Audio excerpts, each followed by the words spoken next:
Hello and welcome to Sovereign RPG. I am Sovereign and we are back today with another battleship fitting for T10 storylines, T10 Inquisitors, T10 Scouts, and T7 to T8 Deadspaces. Now this ship took me quite a few times to be able to get a fitting that could actually tank that final wave. And if you see in the time lapse at the end of the video, I actually got a really bad RNG roll and every single elite ship had snubs fitted and I took a heavy amount of damage.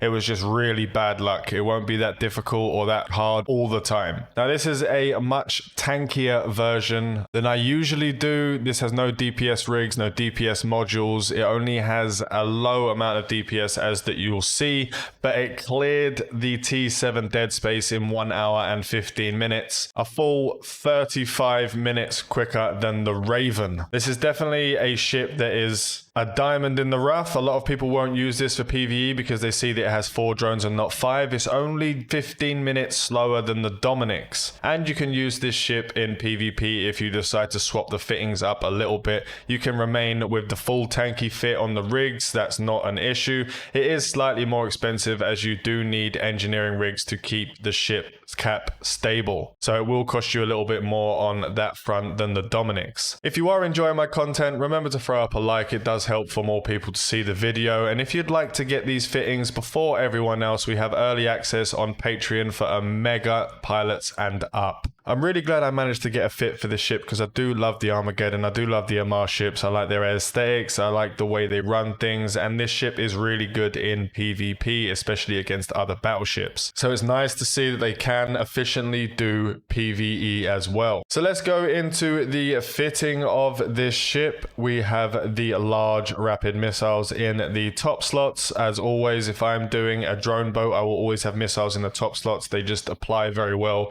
to certain levels of ships, and there's no chance for you to miss with those. In the mid slots, we have 2 large energy Nosferatus, we have 1 Predator Stasis Web of Fire, and 1 Target Painter. We have 4 medium drones in the drone slots, Mark 9 Valkyries. We are doing Serpentis Deadspaces. These will be the best for that, as they are armor tanked. Obviously, as per usual, you'd want to use the Armar drones for shield, etc, etc. In the low slots, we have a much heavier tank fit because the lack of the 6th low slot on the Armageddon. We have 2 large armor reps, we have 2 adaptive armor hardeners, and 1 reactive armor hardener. You need all of this tank. I've tried this ship with more DPS, I've tried this ship with DPS rigs, and it just cannot tank those DEDs at all. I have been blapped out of existence on that last wave multiple times, and I almost gave up on this ship until I decided, you know what, I'm going to go for a little bit less DPS. I'm also going to ramp up that tank and see how quickly it does it and see if it can actually tank that last wave. In the rig slots, we have 1 nanobot accelerator, activation time adjustment minus 20%. We have 2 times auxiliary nano pumps with an armor rep bonus of 30%. That puts each of these large reppers up to 2140. That is 4280 every 8.81 seconds. Now normally this would be enough without having to resist tank, but the Armageddon could not handle not having those extra resists as well, especially doing the Serpentis Deadspaces. It will be able to do the other kinds of Deadspaces much easier. You'll be able to take off some of those resistances because armor does have good resistances against multiple other weapon types. So that is a possibility. If you are living in other space, you can ramp up the DPS a little bit and make those clear times a little bit quicker. In the engineering slots, we have 2 capacitor control circuit 3s. That's to keep this PvE fit stable. That will add quite a bit of money to the actual fitting of the ship.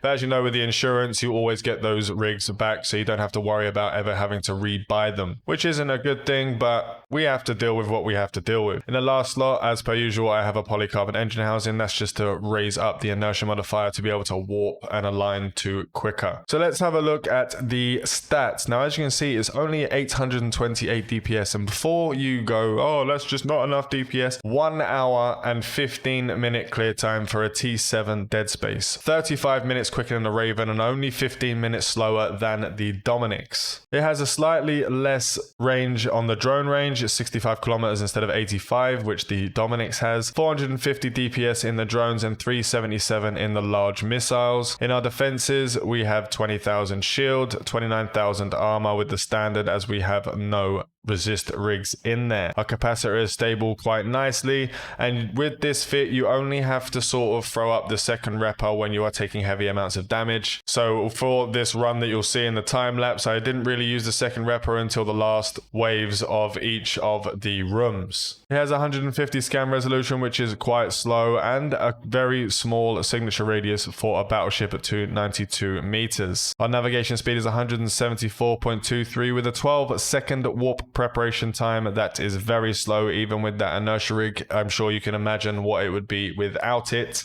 with a 2 AU warp speed. Right, so let's have a go outside and have a look at this ship's hot stats. It will only have defensive stats as we do not have any DPS modules to activate. Let's activate those modules and go and have a look at the defenses. Shield stays the same, but our armor resistances are 73, 65, 59, 57. Now, we are fighting Serpentis, so those lowest resistances are the ones that actually do damage to us. But it just does way too much damage if you do not fit those extra resistances in there with those double reppers, especially in Serpentis Deadspaces. Right, so my overall thoughts on this ship is it will cost a little bit more than your average Dominix to be able to do the higher tier stuff. You will need to get those CC3s in there. It has lower DPS, but the clear times are not that much of a difference. It's the application that matters, not the DPS. You could have a 2.5k DPS Raven, as you saw in the last video, and it doesn't apply damage nearly as well as the Armageddon does, so all of that DPS doesn't actually apply to most of the targets, only the larger ships. Whereas the Armageddon will be able to apply to all ships, and you'll see that they'll be killing the actual elite cruisers and the elite frigates much quicker. The ship does look fantastic. It does have some decent skins if you are into that, and the ship can be retrofitted for different content to go for more DPS by sticking some more DPS modules in there. For some of the content, it doesn't have such a massive amount of DPS coming into you, and you can retrofit it for massive amounts of PvP by swapping those nosses out for large newts and absolutely wreck some faces in PvP. So you won't have to have two different kinds of ships. You can use the Dominix in PvP, but it hasn't got as much utility that the Armageddon would bring you. Remember to watch the time lapse to the end of this video so you can see the actual Armageddon in action. Remember to like and sub if you haven't already. This is your one-stop shop for Evacos content. Fly safe and avoid local chat scams.